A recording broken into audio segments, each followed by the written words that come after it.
In the middle of a housing crisis, any plan to build more homes is welcome, but we also need a plan that matches the scale of the problem and addresses the causes.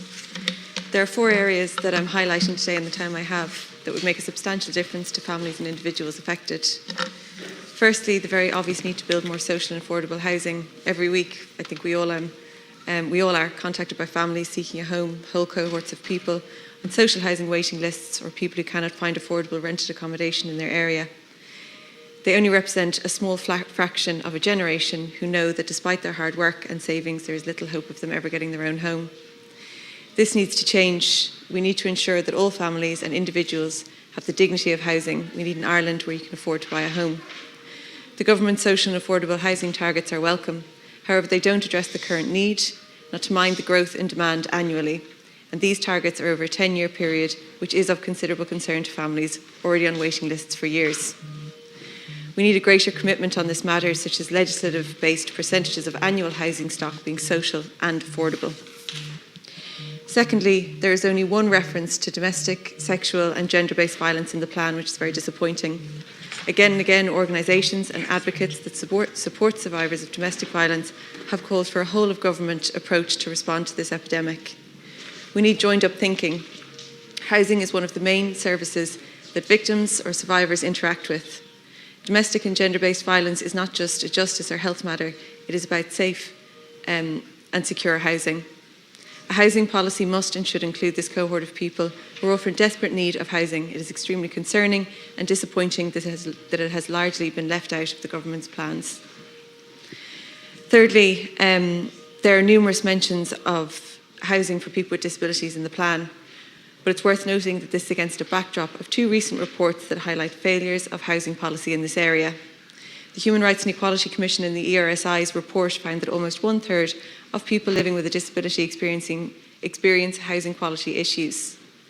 And they're also more likely to report an inability to keep their home warm and be in arrears on rent or mortgage repayments.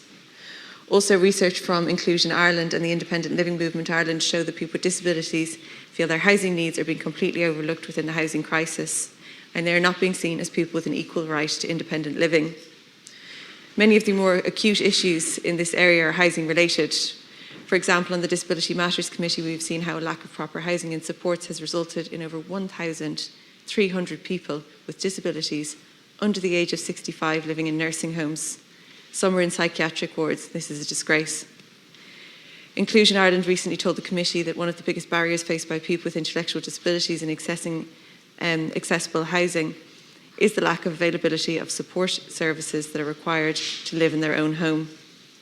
This is not just a matter of building or adapting homes, it is about the wraparound supports which are tailored to the need of individuals who are entitled under the UN Convention of the Rights of People with Disabilities to live independently. Without this integrated and rights-based approach, this plan will be yet another that fails people with disabilities and their families. This plan also mentions the Department's support of the decongregation of people with disabilities in their own homes. However, this is only a passing reference with no context to incredibly low numbers of people who have actually been moved out of congregated settings. The targets to continue to do that are also incredibly low. There's also an increase in funding for housing adaptation grants, and this is a very useful programme to help people live independently. However, it is not available to social housing tenants, a demographic who are often in most need of these grants, and the means test includes the incomes of adults in the house, which means in cases where adult children and sometimes their families reside with older parents, because of the housing crisis, that grant can be denied. The Minister needs to address this issue immediately. And on this particular point, I'll just finish to say that it was extremely disappointing that the Senior Minister wouldn't come before the Disability Matters Committee on this issue in advance of the budget. For to address this issue, every single bill will need to include some amount of independent supported living, or at least most of them. Finally, the measures on vacancy and dereliction reflects the urgent need for more government intervention in this area.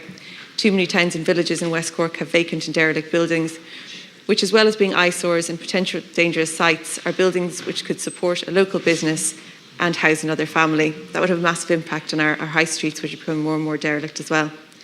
The government should be mobilising every possible mechanism to convert vacant and derelict buildings into homes.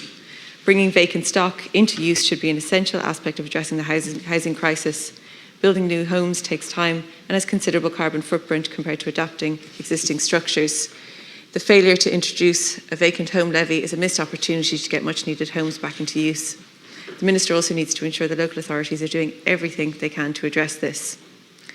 Because there's a bit of time left, Minister, in relation to what I spoke about on domestic violence and the housing plan, one of the things that really has affected people all over the country is that before homelessness became such a big problem in this country, everybody could go to their local community welfare officer to present as homeless. So oftentimes people fleeing domestic violence would need to do that.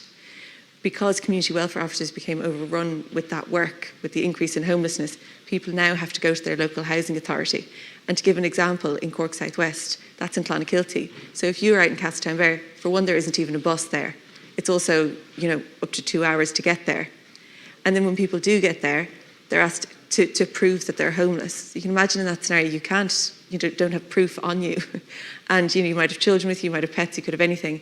And then they're given a list of emergency accommodations in the area. They're asked to go and phone them themselves. And when they come back, if they found something, they might be told it's actually too expensive, despite the fact that it's on the list.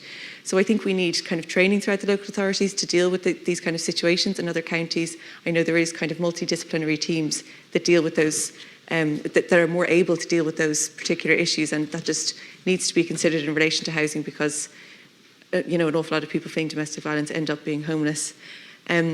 Housing is a fundamental issue that supports vibrant communities and sustainable economies, and we need the government to provide full investment necessary to achieve this. Thank you. Thank you.